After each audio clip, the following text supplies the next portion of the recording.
première satisfaction, c'est de voir la cage qui commence à se mettre en mouvement et à tourner. On passe des heures devant à regarder. Jaeger-LeCoultre a une tradition d'innovation. Depuis toujours, on a sorti des nouveautés, des choses exceptionnelles.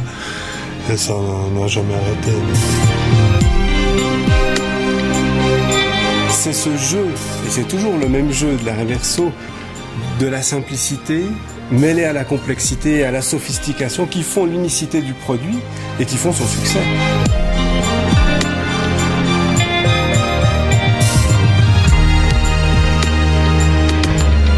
L'entreprise est née de l'invention d'une machine à tailler les pignons d'horlogerie. Et petit à petit, l'inventeur et fondateur de l'entreprise en 1833, Antoine LeCoultre, a intégré sous les toits de la manufacture tous les savoir-faire horlogers nécessaires à la fabrication des mouvements puis des montres.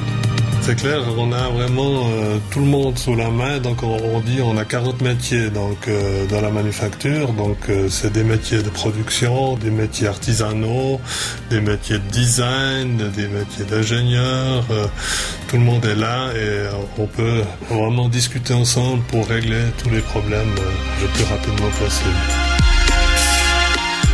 La Vallée de Joux est devenue le paradis des grandes complications. Presque tous les calibres ultra compliqués, de très grandes complications depuis 2 siècles, ont été fabriqués à la Vallée de Joux par des horlogers de la Vallée de Joux. La manufacture Jaeger-LeCoultre a créé des icônes de l'horlogerie. Mais s'il est une montre qui compte plus que les autres, c'est bien la montre Reverso qui a su se renouveler tout en restant fidèle à ses origines. Et à partir des années 1990, les horlogers de la manufacture créent pour la Reverso des calibres sur mesure dotés de toutes les complications majeures de l'horlogerie.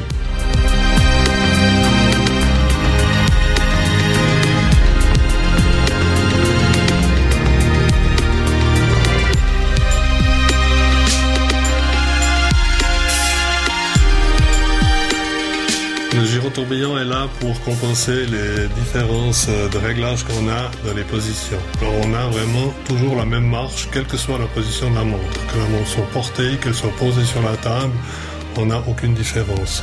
Ce qu'on n'a pas avec n'importe quelle autre montre. Les défis du gyrotourbillon sont la légèreté, qu'on doit absolument chercher au maximum la légèreté pour les cages. Parce que ces cages font moins d'1 gramme, mais c'est lourd par rapport à la fonction, donc on est tout près du balancier d'échappement.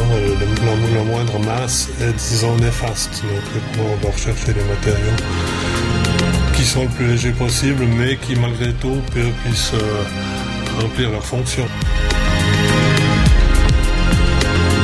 Si on parle du spiral, c'est vraiment un défi. Ça s'est jamais fait jusqu'à aujourd'hui, parce que déjà on n'a pas osé. Parce que ça se faisait à l'époque, mais dans les montres qui avaient beaucoup de volume.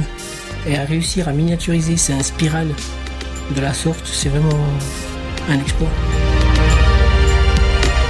Dans le cadre de l'équipe de R&D, donc de nos travaux principaux, c'était aussi de travailler sur tout ce qui tourne autour de l'échappement et du balancier. Donc là, on a fait pas mal de recherches dans les matériaux, les fonctions, dans les mécanismes. On a sorti un échappement qu'on appelait isomètre à ellipse, qui était un échappement très nouveau. Ensuite, il y a pas mal de choses qui ont été apportées pour gagner en qualité. Le remontoir, on a abandonné la denture Breguet pour faire une denture conique. Ensuite, il y a un régulateur de couple. La nouvelle décoration clou de Paris sur les ponts en Maillechort, traité ruthénium. Et un cadran en cristal, en verso. Donc à nouveau, on voit la cage et la réserve de marche qui indique 50 heures.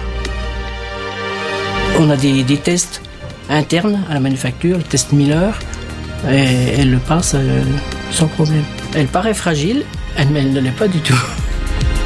La Reverso Gyrotourbillon 2 marque d'une pierre blanche l'anniversaire de la manufacture qui, cette année, célèbre ses 175 ans. Elle sera fabriquée à 75 exemplaires, ce qui exigera plusieurs années de travail pour les meilleurs horlogers de la manufacture.